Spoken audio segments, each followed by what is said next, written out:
परमात्मा कहते हैं, ना मेरा जन्म ना गर्भ बसे, ना मेरा जन्म ना गर्भ बसेरा, मन बालक बन दिखलाया, काशी शहर नगर जल बिच डेरा, तहां जुलाए न पाया। 600 वर्ष पहले मालिक यही बोल कर गए थे, आंखों देखा गरीबदास जी यही बता रहे।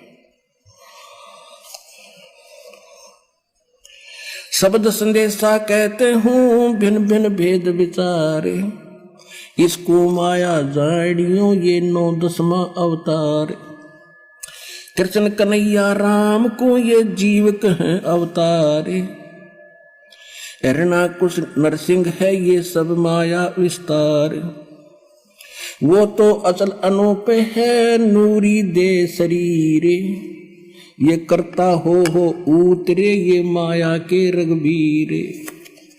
जो यहाँ करता बनकर आए थे रामकृष्ण कहते माया के रघुवीर थे ये अमर नहीं है।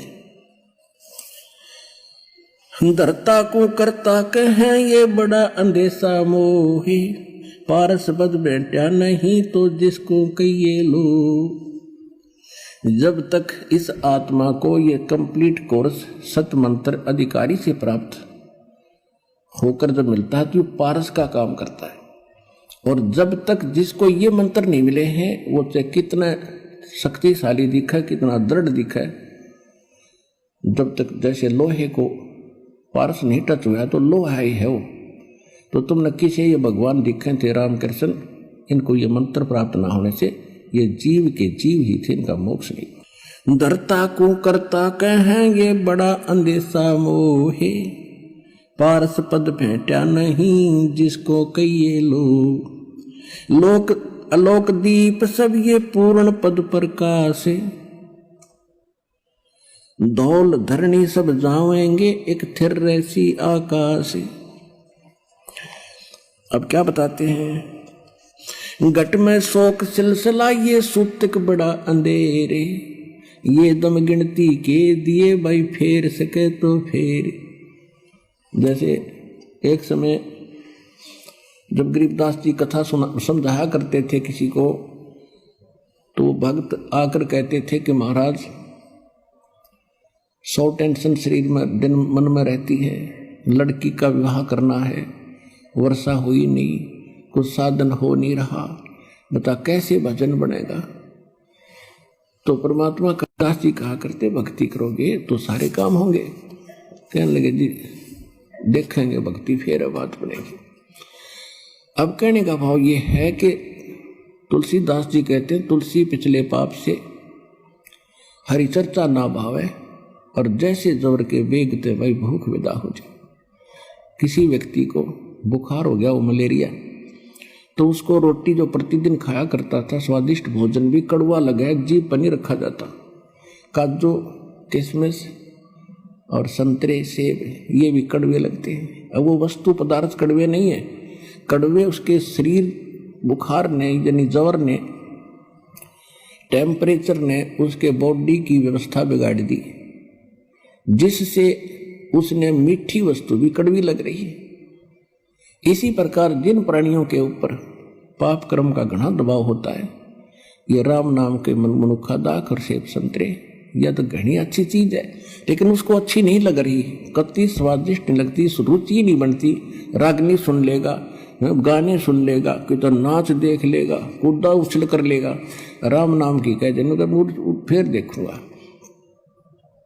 तो उसका कारण यह है कि उसके पाप कर्मों ने इतना डिस्टर्ब कर रखा है उसकी आत्मा को कि उसको अच्छा ही नहीं लगता।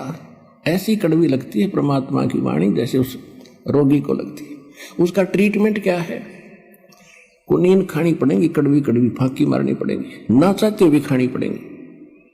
और जब छुटकारा न मौत है तो वो रोगी फिर नाच दी खाता है कुनीन, और फिर स्वस्थ हो जाता जब देखा उसकी दशा।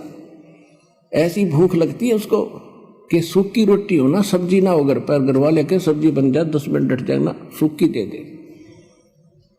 अब लगी भूख के जबकि, और जब सब कुछ स्वादिष्ट बना कर दे रहे थे वो भी नहीं सुहा रहा था।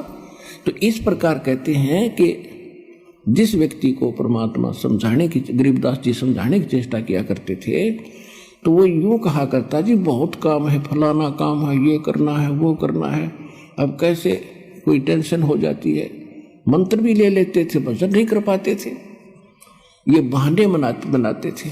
अब जैसे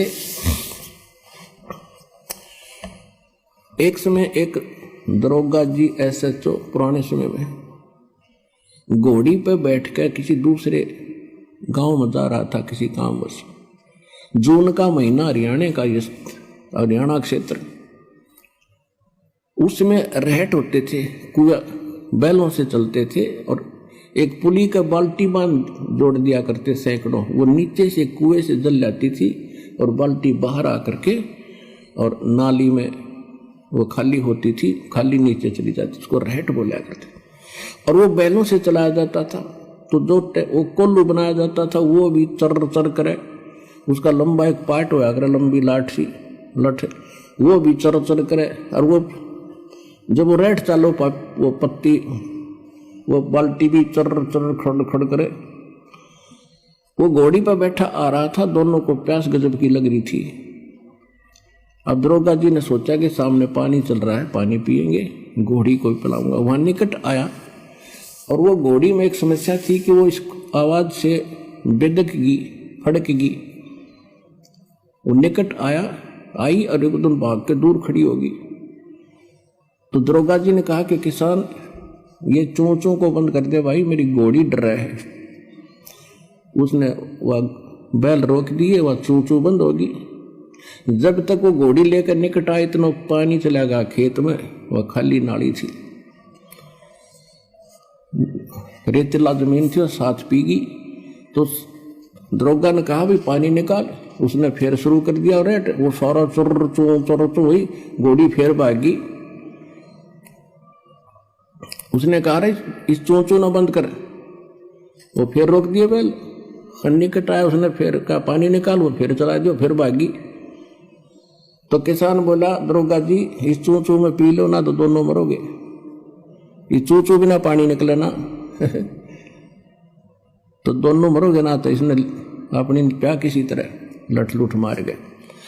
तो कहने का भाव ये है कि पुण्यात्मा, यहाँ गरीबदास जी क्या कह रहे हैं, घट में शोक सिलसिला ये सुतक बड़ा अंधेरे, ये दम गिनती के दिए तू फेर सके तो फेर। कहते तेरे शरीर में ये शोक सिलसिला होता, सूतक सा हो रहा है, यानी रोज नया उपजा है कि कोई न कोई समस्या तेरे जी ने यू काल रखेगा। और ये गिनती के सांस है भाई, इस चू चू में कि मैं करा जाता हो तो इससे हम कर ले। गरीब घट में शोक सिलसिला ये सूतक बड़ा अंधेरे, ये दम गिनती के दिए तू फेर सके तो फेर।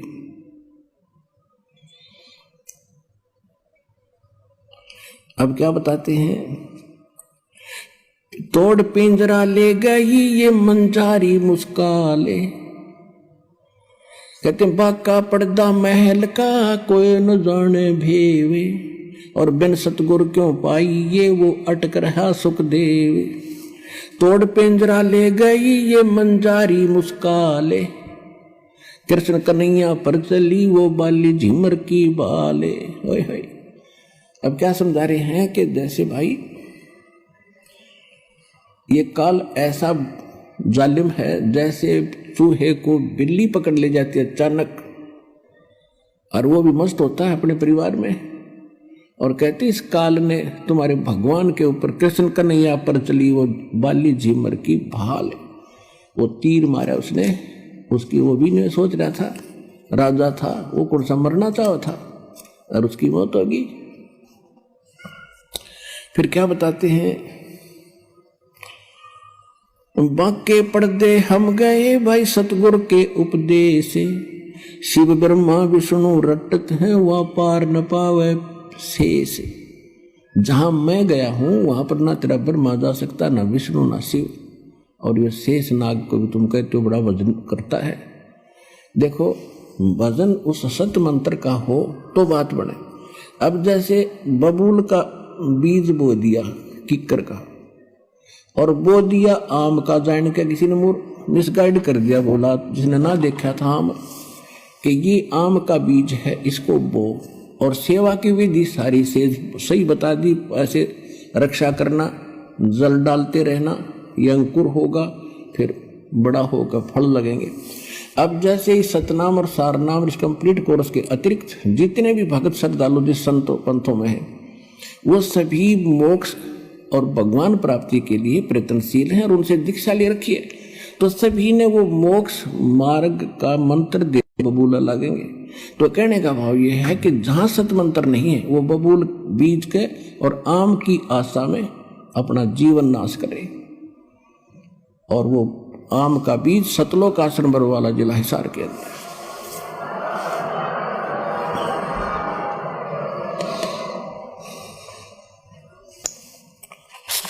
अब इसमें बहुत ज्यादा प्रकरण है, बहुत बड़ा ग्रंथ है।